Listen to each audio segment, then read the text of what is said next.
दोस्तों नमस्कार। India debate में आप सबका स्वागत है। मैं हूं आशुतोष पाठक। आज जो खबर हम लेके आए हैं आपके होश उड़ा देगा और खास तौर से हमारे देश के मुखिया को बहुत सजग, एकदम अलर्ट मोड में अब आ जाना पड़ेगा। कल एक बहुत बड़ी घटना हुई और आधुनिक इतिहास में इससे बड़ी घटना हो नहीं सकती, लेकिन लोग इसको थोड़ा सा अंडर प्ले करना चाहते हैं। मैं क्यों कह रहा हूं आधुनिक इतिहास में? आधुनिक इतिहास में जिस राजा, जिस रानी की तूती पूरी दुनिया में बोलती थी, उस राजघराने में एक घटना घटी है और उसका भारत से क्या संबंध हो सकता है, उसका पूरी दुनिया से क्या संबंध है। और ये घटना बिल्कुल भी छोटी नहीं है। इसलिए बहुत ही ध्यान से आज के इस कार्यक्रम को पूरा देखेंगे आप, और हमें उम्मीद है कि आपको ये खुलासे चौंकाने वाले हैं और आप इसे पसंद भी करेंगे। जो बहुत ही जरूरी खुलासे हैं, कहीं देखने को मिलेगा नहीं आपको, सिर्फ और सिर्फ क्यूबाइड नेटवर्क पर आपको देखने को मिलेगा। मित्रों,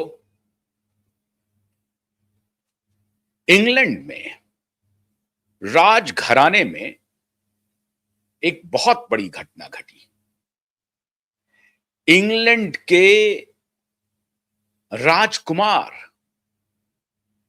एंड्रयू माउंटबेटन विंडसर को कल लंदन में गिरफ्तार किया गया और वहां का जो लोकल पुलिस है, जहां इनका निवास है, उस लोकल पुलिस ने इनको गिरफ्तार किया।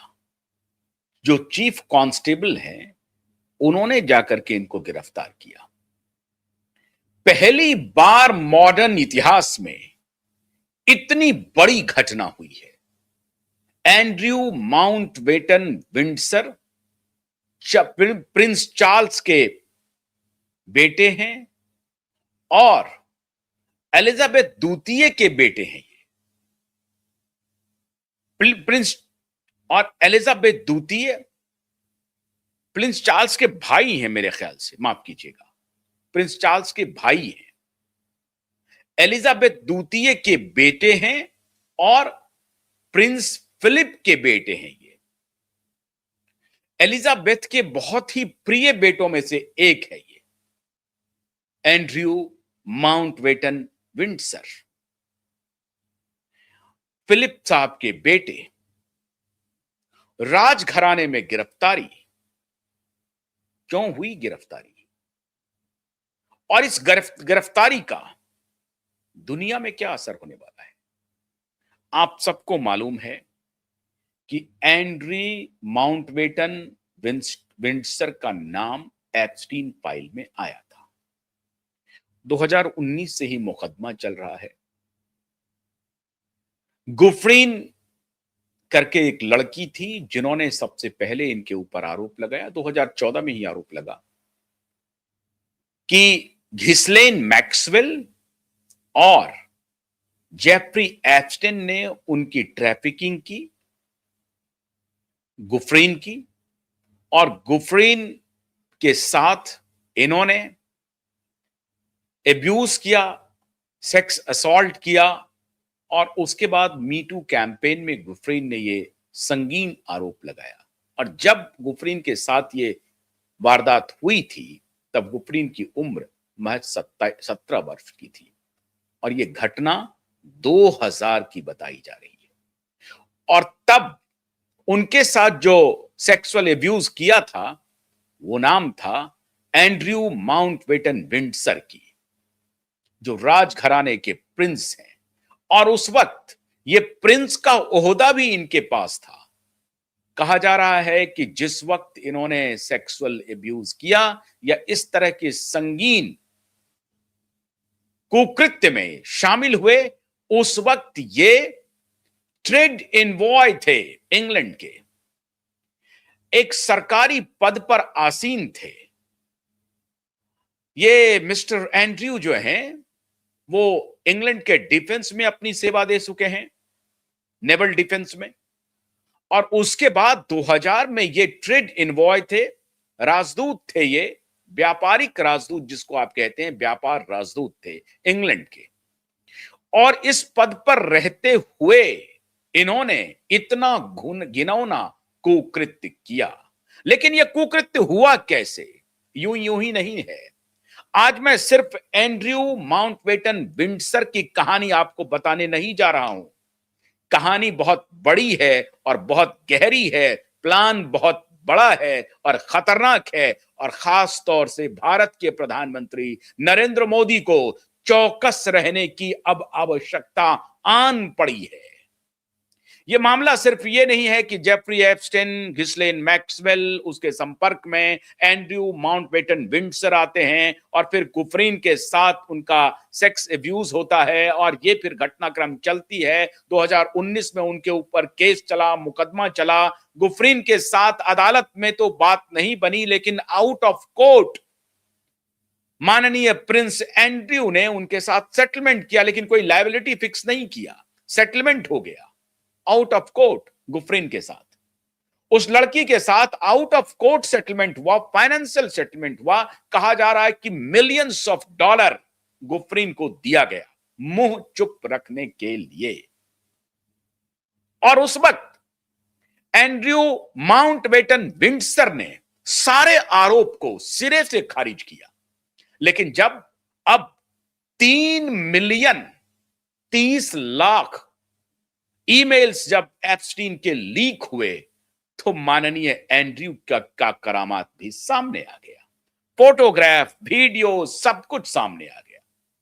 लेकिन इंग्लैंड तो इंग्लैंड है। इंग्लैंड ने कानून का हवाला देते हुए, क्योंकि पद पर रहते हुए एक सरकारी ऑफिशियल थे, ये गवर्नमेंट ऑफिशियल होते हुए इन्होंने ये जो कुकृत्य किया है, तो अब इनके खिलाफ जो मुकदमा चलेगा, जो इन्वेस्टिगेशन होगा, और अभी प्रिंस चार्ल्स ने बयान दिया है। उन्होंने इनको घर से कह दिया, सबसे पहले तो कहा कि आप ये घर खाली करके कहीं और चले जाओ। वो घर भी खाली हो गया है। जब वो पुलिस स्टेशन से गए तो वो पुराने घर में नहीं गए, वो किसी और घर में गए हैं। लेकिन चार्ल्स ने कहा है कि वो प्रिंस एंड्रयू की इन्वेस्टिगेशन में जैसे इन्वेस्टिगेशन एजेंसियां काम करना चाहती है करेगी, उनके तरफ से कोई दखल अंदाजी नहीं होगी। ना तो वो बचाएंगे और ना ही वो फंसाने का तो सवाल ही नहीं है। तो बचाने की कोई चेष्टा नहीं की जाएगी और माननीय एंड्रयू को इन्वेस्टिगेशन के सामने जाना पड़ेगा। अब एंड्रयू साहब ने उस वक्त तो खारिज किया था। अब जो मुकदमा उनके खिलाफ दर्ज होगा मित्रों, उसमें जो इंप्रिजनमेंट है वो अप टू लाइफ इंप्रिजनमेंट है।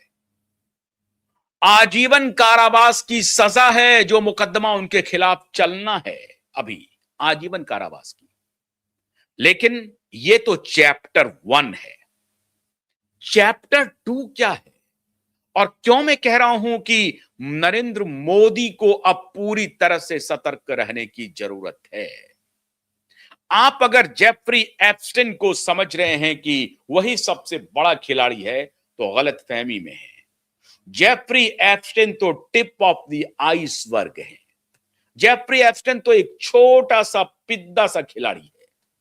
ये जो घिस्लेन मैक्सवेल है ना, इनके ताल्लुकात बहुत बड़े हैं। और कहा जा रहा है कि घिस्लेन मैक्सवेल ने जेफरी एप्स्टेन को हायर किया था इस कुकृत्य में शामिल होने के लिए।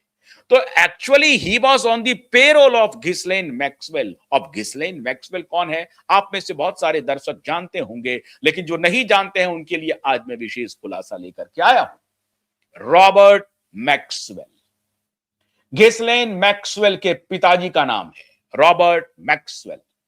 रॉबर्ट मैक्सवेल छोटा मोटा आदमी नहीं थे। रॉबर्ट मैक्सवेल रूपर्ट मर्डोक के बराबर के ताकतवर मीडिया टैकून थे। डेली मिरर के मालिक थे। परगमॉन प्रेस के मालिक थे। अमेरिका में स्कूलों में टेक्स्ट बुक सप्लाई करने वाले बहुत बड़े पब्लिशर थे। रॉबर्ट मैक्सवेल कहां के रहने वाले थे? चेकोस्लोवाकिया के। गरीबी में जिंदगी इनकी कट रही थी। चेकोस्लोवाकिया से इजराइल आते हैं और उसके बाद ये लंदन मूव करते हैं और लंदन में अपना बाजार, व्यापार, पढ़ाई लिखाई सब करते हुए एक वक्त ऐसा भी आता है जब डेली मिरर जैसे अखबार को एक्वायर कर लेते हैं, परगमोन जैसे पब्लिकेशन शुरू करते हैं और फिर तो डेली मिरर क्या और मीडिया समूह क्या, सबको एक के बाद एक एक्विजिशन करते चले जाते हैं। बहुत बड़े पब्लिशर बनते हैं, एकेडमिक्स में दखल करते हैं, बड़े बड़े राइटर्स के किताबें, प्रोज के, पोएट्री के किताबें ये छापते हैं और अमेरिकी स्कूलों में स्कूल के जो टेक्स्ट बुक होते हैं उसका पब्लिशिंग करते हैं और अमेरिकी स्कूलों में टेक्स्ट बुक सप्लायर का भी काम इनके पब्लिशिंग हाउस को मिलता है। उन्हीं रॉबर्ट मैक्सवेल की घिस्लेन मैक्सवेल पुत्री हैं। 9 संतान हैं रॉबर्ट मैक्सवेल के और उसमें से छठे नंबर पर घिस्लेन मैक्सवेल आती हैं। अब ये रॉबर्ट मैक्सवेल के बारे में कहा जाता है कि इतनी तेजी से जो इनका मेटोरिक राइज हुआ है, इसके पीछे 3 बड़ी एजेंसी है और कहा जाता है कि ये ट्रिपल बड़े एजेंट थे। ट्रिपल एजेंट, केजीबी रसिया, MI6 इंग्लैंड और मोसाद इजराइल, ये 3 बड़े एजेंसी के ये ट्रिपल एजेंट थे। कौन? Robert Maxwell. और Robert Maxwell high flying parties के लिए मशहूर थे। वो अक्सर लंदन में पार्टीज किया करते थे, नाइट पार्टीज, और उसमें फिर वो राजघरानों के भी संपर्क में थे। प्रिंस चार्ल्स हो, डायना हीडन हो, एलिजाबेथ हो, मार्गरेट थैचर हो, नाम लीजिए आप। न्यूयॉर्क का वॉशिंगटन डीसी का वॉशिंगटन व्हाइट हाउस हो और 10 डाउनिंग स्ट्रीट हो लंदन का, कुछ भी इनसे बचा नहीं था। बर्मिंघम हो, लंदन हो, वॉशिंगटन डीसी हो, न्यूयॉर्क हो, हर शहर में रॉबर्ट मैक्सवेल की तूती बोलती थी और ये 3 खुफिया एजेंसी रॉबर्ट मैक्सवेल को रॉबर्ट मैक्सवेल बनाए जा रही थी। लेकिन रॉबर्ट मैक्सवेल की जो मौत हुई बेहद संदिग्ध स्थिति में हुई।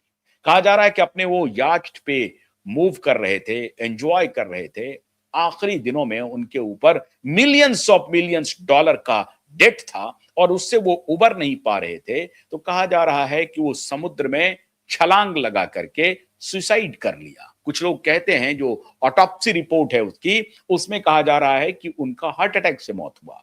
लेकिन सच्चाई यह है कि रॉबर्ट मैक्सवेल के 2 बेटे को, जो कि उनके अंपायर को, बिजनेस अंपायर को संभाल रहे थे, उनको बाद में पुलिस ने इंप्लीकेट किया, गिरफ्तारी हुई और फिर पूरा साम्राज्य ढह गया। इसी बीच घिस्लेन मैक्सवेल अपने पिता के नक्शे कदम पर पूरी दुनिया में अपना अंपायर खड़ा कर चुकी थी, हनी ट्रैप का। कहा जाता है कि रॉबर्ट मैक्सवेल की पार्टियां बेसिकली हनी ट्रैप वाली पार्टियां थी। इसमें बड़े बड़े नामचीन बिजनेसमैन, पॉलिटिशियन, ब्यूरोक्रेट्स, दुनिया भर के सीक्रेट एजेंट्स आते थे और हनी ट्रैप के शिकार होते थे। और सीक्रेट एजेंट्स ये देखते रहते थे कि कौन कौन नामचीन घराना, कौन कौन नामचीन personality, politician, businessman, corporate world के टाइकून, कौन कौन हनी ट्रैप में फंस रहे हैं। और पहले हनी ट्रैप में उनको फंसाया जाता था और फिर उनसे बिजनेस डील्स, एक देश दूसरे देश के बीच में जो समझौता होता था, जो प्लानिंग होती थी, जो स्ट्रेटजी बनती थी, उसके बड़े खिलाड़ी बन गए थे रॉबर्ट मैक्सवेल। और जब रॉबर्ट मैक्सवेल की मौत हुई तो उनको जो आखिरी फ्यूनरल हुआ उनका इजराइल में हुआ और कहा जा रहा है कि उनके फ्यूनरल में इजराइल के तब के प्रधानमंत्री शामिल हुए और सीक्रेट एजेंट्स बड़ी संख्या में मौजूद थे। अब मैं ये कहानी क्यों कह रहा हूं? क्यों मैं कह रहा हूं कि नरेंद्र मोदी को सतर्क रहने की जरूरत है। ये जाल बहुत ठीक से बिछाया गया एंड्रयू माउंटबेटन विंडसर की गिरफ्तारी अभी एस्केलेट करेगी, हवा बनाया जाएगा, माहौल बनेगा। और इसीलिए मैंने आपको कहा कि घिस्लेन मैक्सवेल असली खिलाड़ी है और घिस्लेन मैक्सवेल के पीछे मोसाद, MI6 और KGB, सारी खुफिया एजेंसी, इनके ऊपर आरोप लगता है। हालांकि यह आरोप FBI वाले लगाते हैं। कौन FBI? अमेरिकन। वो लगाते हैं कि ये जो रॉबर्ट मैक्सवेल हैं, ये ट्रिपल एजेंट थे। सच्चाई क्या है, इसे जानने समझने की आवश्यकता है। लेकिन इसमें कोई शक नहीं है कि रॉबर्ट मैक्सवेल एक न सिर्फ मीडिया मर्डोक थे, बल्कि रूपर्ट मर्डोक के पैरेलल मीडिया मर्डोक थे। और खैर, आपको for the God sake reason, Rupert Murdoch भी बड़े चरित्रवान नहीं हैं और नहीं थे। बड़े रंगीन शौकीन मिजाज के थे वो भी। क्या पता रॉबर्ट मैक्सवेल के साथ कहीं उनका भी नाम हो। अभी तो 30 लाख मेल्स, वीडियो, मैसेजेस निकाले जाने हैं। तो कौन कहां पर कैसे फंस रहा है कहना मुश्किल है। लेकिन एंड्रयू विंडसर की गिरफ्तारी और फिर दुनिया भर में जहां जहां गिरफ्तारियां हो रही हैं, जहां जहां लोग का नाम आ रहा है, जिन जिन लोगों का एप्स्टीन फाइल में, उनके इस्तीफे हो रहे हैं, भारत में इस्तीफे का दबाव बनेगा, बनाया जाएगा। ये रुकेगा नहीं, ये और आगे बढ़ेगा। इसलिए नरेंद्र मोदी को अपनी खुफिया एजेंसी रॉ को एक्टिवेट करना पड़ेगा। NSA डोवल को अब एक एक मूव पे नजर रखनी पड़ेगी, क्योंकि प्लानिंग बहुत गहरी है। अगर मोसाद, KGB और MI6 या FBI, ये बड़े बड़े सीक्रेट एजेंट्स इस ऑपरेशन को अंजाम दे रहे हैं, तो इसका मतलब है, आप देखिएगा, इंग्लैंड में कुछ नहीं होगा। अगर होगा भी तो बलि ले लिया जाएगा। एक प्रिंस है, वो प्रिंस के ओहदे पर था, वो ऑफिशियल कैपेसिटी में ये कृत्य किया था, तो बाहर दिखाया जाएगा कि एक फंक्शनल डेमोक्रेसी में देखिए, एक राजा को भी, एक राजकुमार को भी जेल के सलाखों के पीछे जाना पड़ा। क्यों? क्योंकि वहां पर फंक्शनल डेमोक्रेसी है।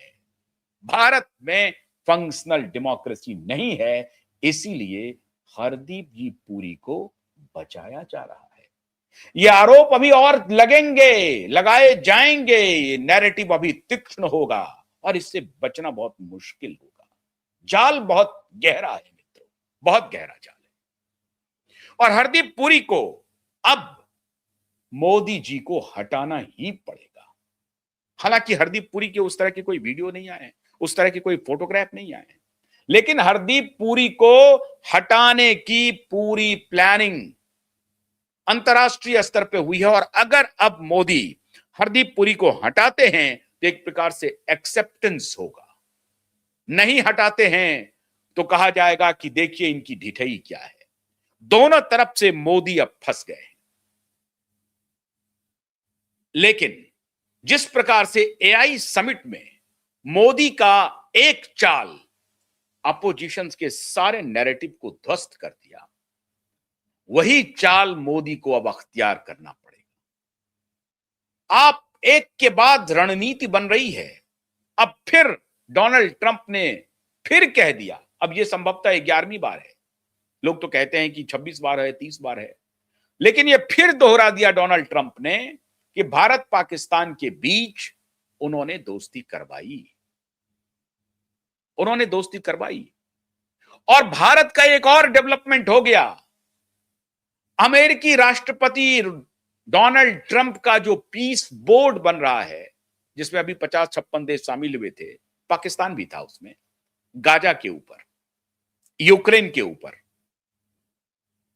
यूक्रेन रशिया के बीच में पीस बोर्ड बनाया जा रहा है, गाजा के ऊपर पीस बोर्ड बन रहा है।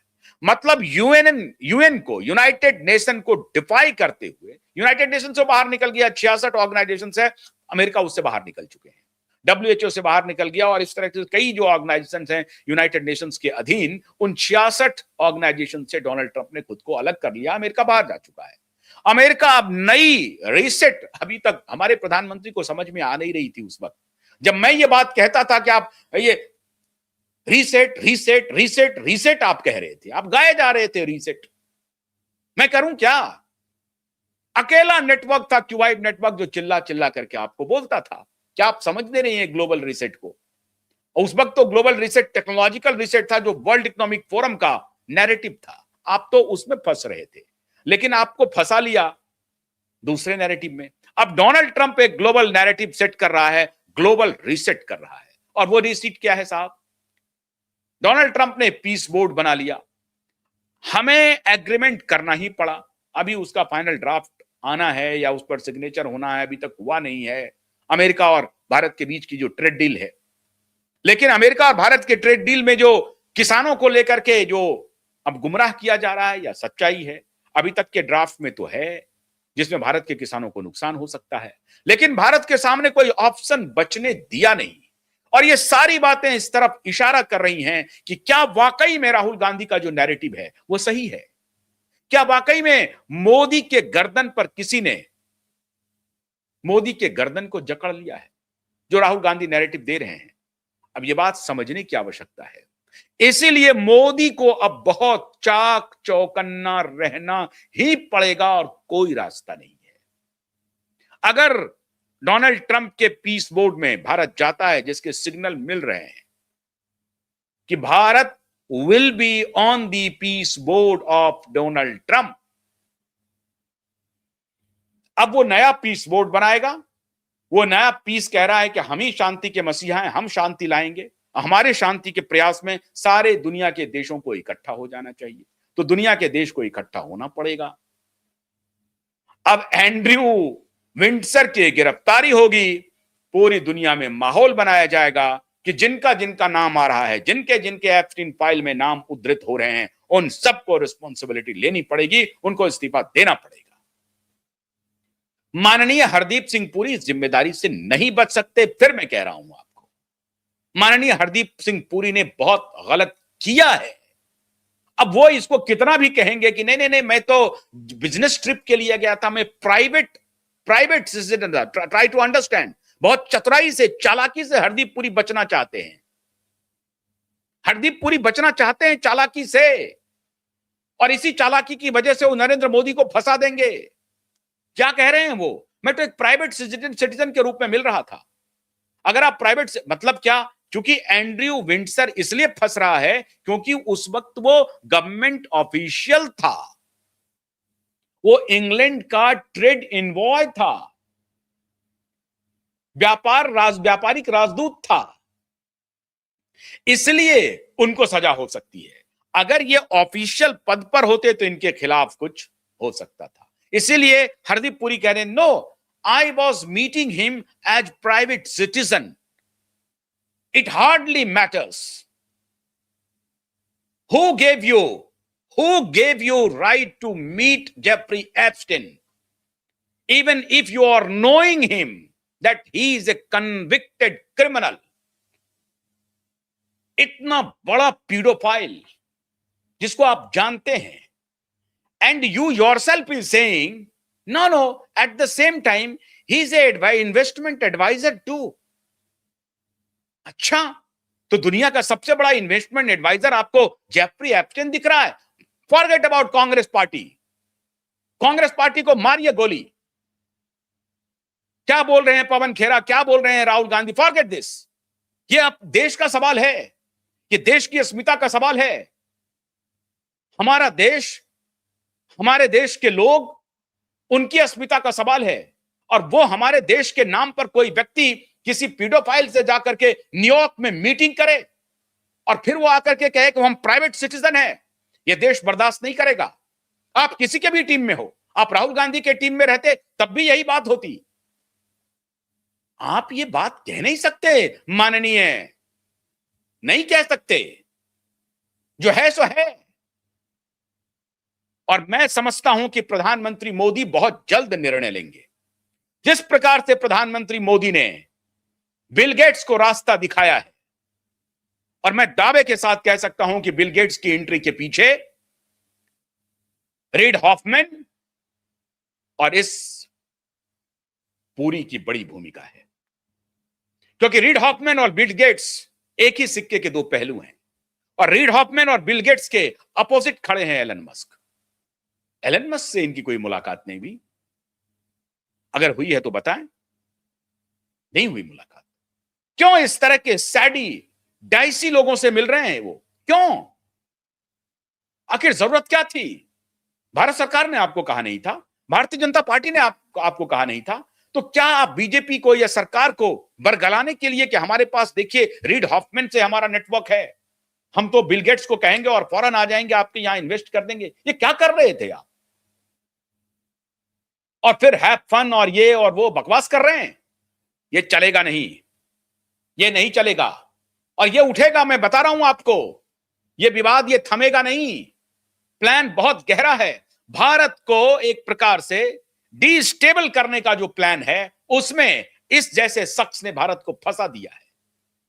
ठीक से चल रही थी गाड़ी, थर्ड टर्म मोदी का चल रहा है, मोदी भारत को पटरी पर लाने की पूरी कोशिश कर रहे हैं, लेकिन इस तरह के लोग आकर के मोदी को फंसा रहे हैं और फिर आकर के अनर्गल अनर्गल प्रवचन दे रहे हैं कि नहीं, मैं तो इतना गंदा, इतना वाहियात इनका आर्गुमेंट है।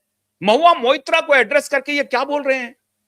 बहुत दुखद है, बहुत दुखद है। हरदीप पुरी को जाना पड़ेगा कैबिनेट से। मोदी को अभी अगर देश को बचाना है और खुद को बचाना है, कि देश के लिए जरूरी है मोदी, देश के लिए जरूरी है मोदी का बने रहना, मोदी के ऊपर कोई आंच ना आए। मोदी के चारों तरफ षड्यंत्र चल रहे हैं और इसीलिए मोदी को अब कान नाक खोल करके, दिमाग खोल करके रखना पड़ेगा। ये तैयारी बहुत बड़ी है मित्रों, बहुत बड़ा जाल है, और इसमें बड़े बड़े सीक्रेट एजेंट्स काम कर रहे हैं, और सीक्रेट एजेंट्स के कठपुतली हमारे कुछ इनर कैबिनेट के लोग हैं। बहुत दुखद है, बहुत दुखद है। इसलिए मैं उम्मीद करता हूं कि हमारे प्रधानमंत्री इस दिशा में बहुत गंभीरता से विचार करेंगे, और जो जो कहीं भी जिस तरह से सरकार को बदनाम, सरकार को घसीटने की जो साजिश हो रही है या आगे जो होने वाली है, उस पर अभी से सतर्क रहने की जरूरत है। और हमको उम्मीद है कि प्रधानमंत्री मोदी इन सारे पक्षों पर गंभीरता से ध्यान देंगे, कहां कौन किसको कैसे फंसाने की कोशिश कर रहा है। बहुत बहुत शुक्रिया। नमस्कार।